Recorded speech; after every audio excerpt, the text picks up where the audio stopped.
Well, ladies and gentlemen, members of the PERAB, I think we have arrived at the appointed hour, and I'm told the first item of business is to call the roll.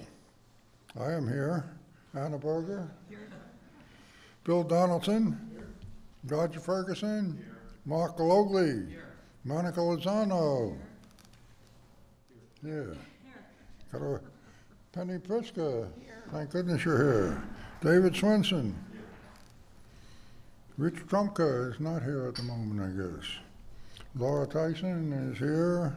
Robert Wolf is here. Jeff Immelt is not here at the moment. John Doerr is here. Marty Feldstein is here. Jim Owens is here. I declare we have a majority and we can proceed with our business. Our business is mainly today to discuss a proposal before the PERAB entitled Skills for America's Future. It reflects our continuing interest in improving education, involving both the private sector and community colleges in that effort.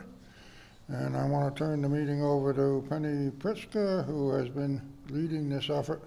And we were going to have to vote on the proposal, and you have it all, of course, before you in writing. So Penny, I don't know whether you want to come up here. I was intimidated by this. I think I'm intimidated. If it's okay, I'll just, if you I just said, I think seated, that's that fine. would be great.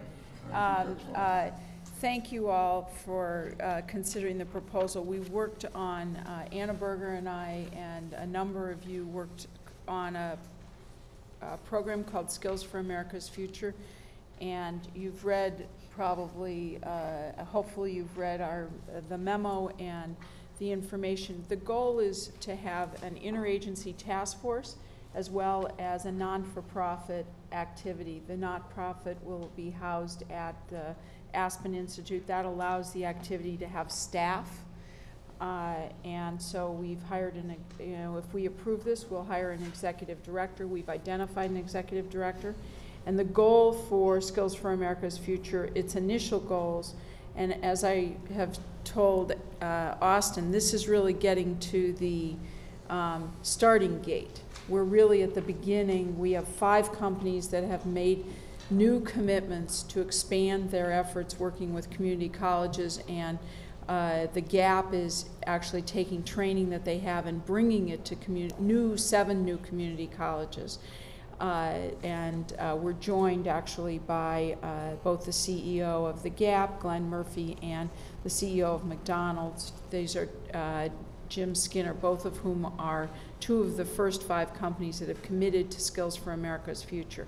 Our objective initial objective is to, besides get up and operating, to create a certification for best-in-class partnerships, to scale the programs so that we take either programs that are working and bring them to larger scale, also to go national, to provide a national voice for the effectiveness of the partnerships, public-private partnerships.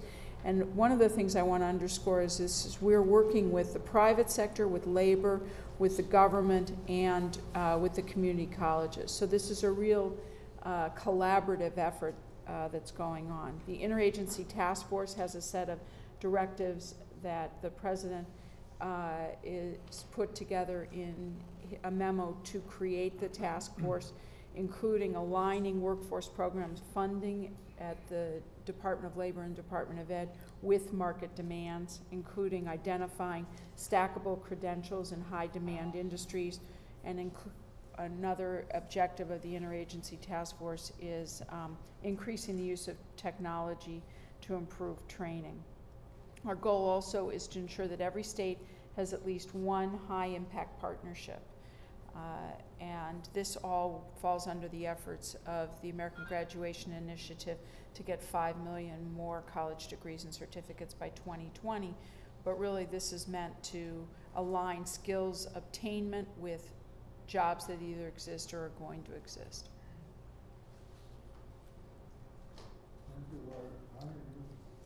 And so, yeah, or discussion or questions. Obviously, if we vote this, the president will still come here and we'll describe it to him again, but I think you want to just open it up for debate or discussion on this subject. Like a comment if you want. Yeah. Well, I'd like to, my group, that will work with you and The team, we very effectively have a partnership with community colleges across the country in conjunction with Caterpillar dealers, but we're training production workers with high school skills, basically with a 2-year college degree, and really enhancing their skill set for trained service mechanics and production jobs in a very technically sophisticated manufacturing environment. And we've just had great support from the community college system in states that we work in around the country. So I really think this is a great initiative and one that will be very helpful long term to helping elevate the skill set of our workforce. And I thought that the process that we had in the effort to reach out to all parts of the private sector, union partnerships, community colleges, and had some discussions that I identified some of our challenges, but some of the great places where things were working well. This is a great beginning to be able to launch this kind of an initiative. What we heard, we met with 7 different industry sectors, and what we heard was the companies are very willing to give their training IP. They're willing to train trainers. They're willing to go to their retirees to see if they will help in the community college teaching. There was really an incredible enthusiasm by both labor and the private sector to get involved in the training at the community colleges. Would our guests like to address themselves to this enthusiasm? Jim? Well, I'd be happy to. I didn't expect to weigh in, but McDonald's is working very hard with English Under the Arches program, which connected the local community colleges. We've impacted 1,000+ managers already, and it's not just about English. It's about the skill sets around communication. Our people already speak English, certainly to some extent, but in terms of being articulate in communication and skill sets relative to advancing in the workforce, not only for McDonald's, because we certainly are selfish about it. We want to develop these people so that they're effective managers and leaders for us in the long run. We have a long history of commitment around talent management, leadership development, and opportunity. A large portion of our people who run the company today, including myself, started in the stores. And so that opportunity for them to enhance their skill sets through community colleges has been important for us. We're expanding that role. Penny and I talked about this to another 1,000 managers over the next 18 months, 30 sites, if you will. And the work that we're doing with the community colleges, as you said, we're more than happy to give them our intellectual property, our programs, and they are all on-site virtual leaders in the relationships with our people, and it's been very helpful for us. I'd like to add that the Gap, we have a history of the marriage between community and education. The businesses and the communities which we've served, which are pretty much across every single state in the United States, has got us deeply immersed within all the communities in which we deal with. On the other side, education has been a big part of the history of the company. Our founders, Don and Doris Fisher, were founding members of KIP, and they've been heavily involved in education reform. So I think for us it's a natural evolution to bring the two together, our involvement in the communities, our proximity to small community college, the feelings and the history and the success we've had with education. So we've actually had a program for the better part of the last 2 years called This Way Ahead, which is working with high school students in inner cities, in New York, in Chicago, and that's been very successful for us. So this is, from our perspective, the natural next step, working with community colleges and bringing these 7 cities we're going to start with, which we hope to expand down the road to encompass all the major cities in which we operate, and working with 1,200 students, which we'll be engaged with as part of this first step. And we see a lot of promise, not only to bring them in to our business, but I think, as Jim and I were talking a few minutes ago, the world from McDonald's perspective and from the Gap is going more and more global. And getting a chance to work with these students in community college and teach them not only the skills they are going to need to be successful here if they decide to make their career in their home country, but if they want to go overseas.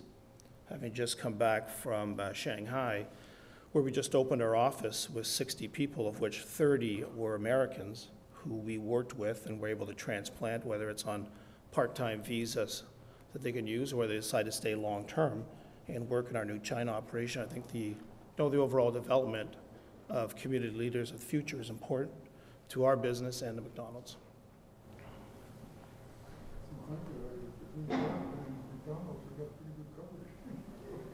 Well, we also have representatives from Accenture and PG&E and United Technologies who are here today representing their companies, and they've all made commitments as well.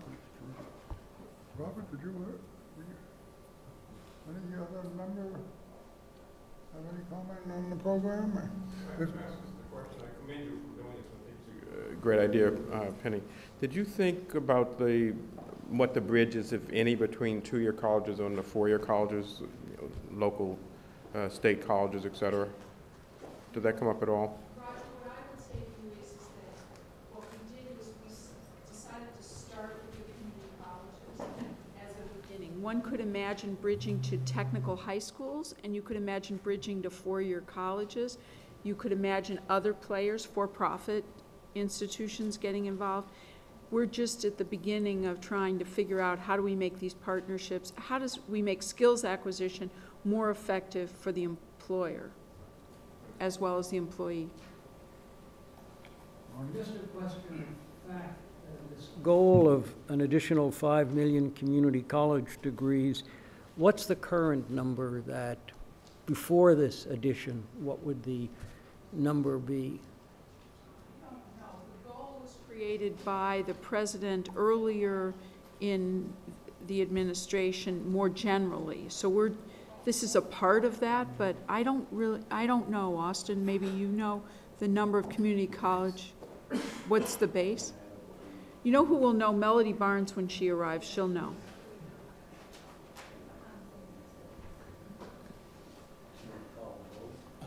Yeah, I think we need a motion, but I'm gonna, after the vote, I'll have a brief comment, but I guess formally we need a motion. Second. We have a second. Second. All in favor? Aye. Opposed? Hearing none, I think it is unanimous. And I think you deserve special credit, Penny, for leading this effort with your colleague Anna, and I think Robert as well, and others who have participated. This is a quite well thought out proposal, and it's actually in action. I take it will be in action, so we particularly appreciate it. I think unless somebody else has some business before the session, we have no other. I think we can declare the meeting adjourned.